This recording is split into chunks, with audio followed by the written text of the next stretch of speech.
L'École secondaire du Mont-Sainte-Anne se donne pour objectif d'être la meilleure école en permettant à tous ces jeunes de réaliser leur rêve de devenir des adultes accomplis, dynamiques et impliqués dans leur communauté. Le milieu d'enseignement a besoin de projets stimulants pour motiver les jeunes, car nous savons tous qu'ils sont capables de grandes choses. Ces activités se manifestent de différentes façons et elles prennent parfois, ces activités, une signification particulière pour les étudiants. C'est pourquoi l'école secondaire a besoin de partenaires pour continuer dans cette voie. Donc, pour en parler plus en détail, je rencontre Martin Fortin, qui est professeur à l'école secondaire, Jonathan Pichette, qui est un ancien étudiant qui témoigne de l'impact des activités dans son cheminement professionnel. Et je rencontre également Sylvain Cassista du IGA à Sainte-Anne-de-Beaupré, un commerce partenaire depuis toujours avec l'école et avec la réussite des jeunes. C'est quoi le but de l'exercice ce soir? Pourquoi on a réuni tout ce beau monde? Bien, une école, c'est fort quand c'est vraiment, on va dire, marié avec son milieu. Puis aujourd'hui, on avait envie de deux choses. On avait envie de présenter aux gens de la communauté tout ce qu'on fait qui n'est pas directement dans notre mission scolaire. Les activités parascolaires, les sports, les voyages humanitaires, toutes ces choses-là. Puis on avait envie de dire merci aussi à la communauté parce qu'on a énormément de gens d'affaires qui sont derrière les activités de l'école à donner un coup de pouce à l'école, qui sont vraiment maillés avec l'école. Donc, c'était un petit peu ce double objectif-là aujourd'hui, présenter nos activités, en même temps de dire merci aux gens qui les rendent réalisables. On sait que l'école est surtout connue pour le sport-études, le hockey, le golf, le ski, entre autres, mais les activités parascolaires, c'est très important d'en parler parce que ça peut être plus qu'un moteur pour les jeunes. C'est le gros élément motivant. Quand on pense à notre secondaire, après quelques années, c'est assez rare qu'on pense à notre prof de maths et à tout ce qu'il nous a montré. On pense en général aux choses qu'on a faites qui nous ont permis de grandir. Puis en général, c'est des activités qui se font hors classe. Ces activités-là, on leur donne jamais de lumière. On n'en parle jamais. Pourtant, il se fait des trésors d'imagination, il se fait des merveilles de créativité. Puis aujourd'hui, on avait envie de le partager avec la communauté, toutes ces merveilles de créativité-là qui sont issues de notre milieu. Montrer qu'on peut soulever des passions et on en a un exemple vivant. C'est Jonathan Pichette qui est avec nous. Parle-moi-en un petit peu plus. Jonathan Pichette, ça fait 24 ans que je suis à l'école. C'est un petit gars que j'ai vu grandir. Je l'ai vu arriver en secondaire 1. Je l'ai vu commencer à s'intéresser tranquillement à la technique. Je l'agace souvent en disant que c'est toujours intéressé au monde du spectacle, mais il a toujours été trop de chicken de monter sur le stage. Alors lui, il s'est mis tranquillement à aimer tout ce qu'il y avait de technique, brancher des fils, passer des films sur l'heure du midi. Il a fait tout son secondaire dans l'ombre des spectacles qu'on faisait à l'école. Il a décidé d'en faire une vie. Il a fait ses études là-dedans par la suite. Il a fondé, il nous en a parlé tout à l'heure, 3 ou 4 entreprises de gestion de spectacle. Aujourd'hui, il loue du matériel de spectacle, il conçoit du matériel de technique partout à travers le globe. Il était avec Stéphane Rousseau en Europe. Il était avec le lancement de... Je ne me souviens plus quel lancement médiatique à New York la semaine dernière. Il a fait le gala de la disque. Alors, il est partout et c'est à l'origine d'une passion qui est née dans la console technique à l'École secondaire du Mont-Sainte-Anne il y a une quinzaine d'années. Donc, c'est un beau message d'espoir aussi, d'encourager toutes ces activités-là qui peuvent mener à de grandes carrières. Bien, le message, c'est petite cause crée parfois de grands effets. Alors, quand on s'intéresse à des choses quand on est jeune, bien, ça peut nous donner un rythme, un élan qu'on va insuffler à toute notre vie. Puis, évidemment, ces passions-là sont souvent nées parce qu'il y a des gens derrière.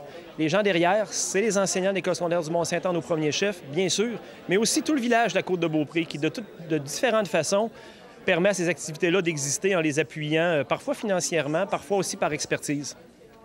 Alors, salut Jonathan, ça va bien? Ça va très bien, toi?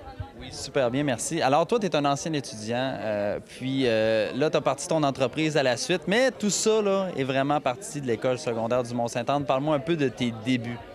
Bien, écoutez, j'ai vraiment commencé ici à l'auditorium, à commencer à m'impliquer au niveau du spectacle, d'essayer d'apprendre comment ça marche les équipements de son, d'éclairage. Fait que le premier micro que j'ai branché, c'est vraiment ici. Puis c'est là que ça m'a donné la passion de voir c'est quoi le spectacle. Dans le temps, il y avait les comédies musicales, donc les méga-productions qui, évidemment, étaient quand même très motivantes. Mais c'est vraiment ici que ça a commencé, puis ça s'est poursuivi avec le cégep par la suite, puis avec l'entreprise, puis où est-ce qu'on en est aujourd'hui présentement. C'est ça parce que tu étais impliqué notamment au niveau de l'audiovisuel, mais dans plusieurs facettes des activités parascolaires.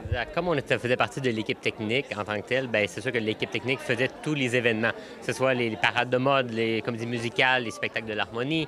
On sonorisait les petits congrès, la Caisse populaire qui venait ici. On était toujours présents dans le fond dans la salle à chaque fois qu'il y avait une conférence ou un événement ou même les cours. Il y avait des cours d'anglais qui faisaient leur exposé oraux ici. Il fallait être présent pour sonoriser les gens ou des choses comme ça. Dans ton petit discours tout à l'heure, tu parlais, on t'a demandé, bon, l'école secondaire, c'est quoi pour toi? Alors, je te pose la même question. Écoute, l'école, ça a été vraiment, je dirais, la base, le fondement de tout ça. Parce que, bon, primaire, on va au cours, c'est beau, la vie est belle. Au secondaire, c'est là qu'on veut devenir plus autonome, qu'on veut essayer d'apprendre plus, qu'on veut essayer d'aller chercher nos valeurs, nos aptitudes, essayer de développer ça le plus possible. Puis pour ça, indirectement, on s'en rend pas compte, mais indirectement, en s'impliquant aux activités, c'est là vraiment qu'on va développer d'autonomie, qu'on va développer des aptitudes, qu'on va se former notre caractère, j'appelle ça comme ça. Puis par le fait même aussi, pour nos premiers emplois, les emplois d'été, c'est à l'âge du secondaire qu'on les fait aussi. Donc, c'est quand même un concentré là, de formation qu'on base là. Donc, tout ça t'a apporté énormément et tu peux l'appliquer au quotidien dans ton entreprise aujourd'hui. Ah, exactement. C'est à tous les jours. Tu sais, quand Martin m'a appelé pour faire l'événement ici, j'étais tellement content parce que, effectivement, toutes les personnes qui m'ont appuyé au secondaire, même 10 ans après, au niveau de ma business, moi, j'ai des professeurs qui m'ont redonné, après 10 ans, des contrats, des méga contrats, exemple sur les plaines d'Abraham, que j'ai fait à cause d'un professeur d'ici. Qui a eu confiance en moi, que j'ai été impliqué dans ces dossiers. Puis par la suite, il m'a rappelé en disant « Écoute, je sais que tu as parti de ta compagnie, veux-tu faire un dossier avec moi? » Puis ça fait partie de ma business, là. Puis c'est des gens d'ici, des professeurs, tout le monde est important là-dedans. Là. Les gens du ménage, l'administration, la direction, l'école secondaire, je trouve qu'il y a beaucoup de monde qui s'implique. Puis c'est ça la valeur ajoutée à l'école. Tu disais tout à l'heure que tu as branché ton premier micro ici à l'auditorium de l'École secondaire du Mont-Saint-Anne. Et là, ton entreprise, bien, c'est vraiment d'envergure. Alors, parle-moi un peu, qu'est-ce que tu fais aujourd'hui dans ton quotidien, un peu le portrait de ton entreprise? Bien, écoutez, en fait, les entreprises, j'étais propriétaire et fondateur d'une entreprise qui s'appelait TechShow dans le temps. J'ai vendu mes parts il y a à peu près 1 an et demi.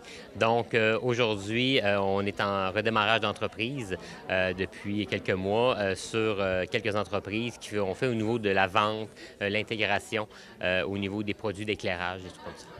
Quel genre de show, de spectacle vous faites là, récemment? Là? Vous en avez nommé plusieurs tout à l'heure. Exact. Bon, dernièrement, on vient de faire justement avant-hier, c'était le gala de la disque. Donc, on a fourni des éléments lumineux pour un des numéros de la disque. On a fourni des équipements pour la tournée de Stéphane Rousseau. On a fourni des équipements pour les spectacles télévisés, donc un air de famille. Il y a beaucoup de productions qui font affaire avec nous parce qu'on fait du sur-mesure, tout simplement. Pensez-vous qu'au départ, toute cette implication-là à des activités, on reste plus tard le soir, ça allait vous mener à créer votre propre entreprise et à connaître le succès en affaires? Ah, évidemment, jamais. On le fait par passion, on le fait pas parce qu'on a un objectif à long terme. On le fait vraiment parce qu'on a le goût de le faire, c'est motivant. Les gens qui nous entourent nous motivent à le faire, nous donnent la petite tape dans le dos en disant « Hey, bravo, aujourd'hui, ça a bien été ». Même si c'est une chose simple, c'est là la petite tape dans le dos qui fait que le lendemain matin, tu rentres de bonne heure à l'école parce que tu as un petit montage à faire, parce que le midi, tu as une autre activité, puis tu essaies de pousser de plus en plus la technologie, puis tu essaies de pousser de plus en plus tes capacités à dire que je vais essayer de faire mieux la prochaine fois. Je te remercie beaucoup. Bien, ça fait plaisir. Merci à vous. Alors, Sylvain Cassista, bonjour, comment vas-tu? Bonsoir Maxime, ça va super bien. Toi? Super, merci. Écoute, IGA est impliqué à peu près partout. On vous voit vous êtes de tous les événements et de nombreux projets au niveau de l'École secondaire du Mont-Saint-Anne. Pourquoi c'est important pour IGA de s'impliquer? Bien, écoute, Maxime, être impliqué avec les jeunes, être impliqué à l'école secondaire, on a d'autres projets aussi d'étudiants. Premièrement, je dois dire qu'on a beaucoup d'étudiants qui travaillent avec nous autres à l'école. On a au magasin, on a 44 étudiants qui travaillent avec nous autres à chaque semaine. Alors, c'est sûr qu'à la base, on est intéressé à eux, on est intéressé de s'impliquer dans leurs projets et de montrer qu'on est avec eux là, dans tout ce qu'ils vont faire, que ce soit à l'école ou que ce soit directement au magasin. Et pour ceux là, qui hésiteraient encore à s'impliquer, c'est vraiment des projets qui peuvent devenir littéralement des moteurs pour eux et soulever des passions. Honnêtement, c'est sûr que ces projets-là font la différence pour les étudiants. C'est pas tout d'être assis dans la salle de classe. Il y a beaucoup d'étudiants qui vont apprendre, qui vont se divertir, qui vont développer des nouvelles choses vraiment en faisant des activités parascolaires. Et je pense que c'est l'occasion ce soir d'en parler. C'est important pour les entreprises de la région de s'impliquer avec l'école secondaire et les jeunes, bien sûr, là, de la Côte-de-Beaupré. Merci, Sylvain. Bien, merci à vous autres.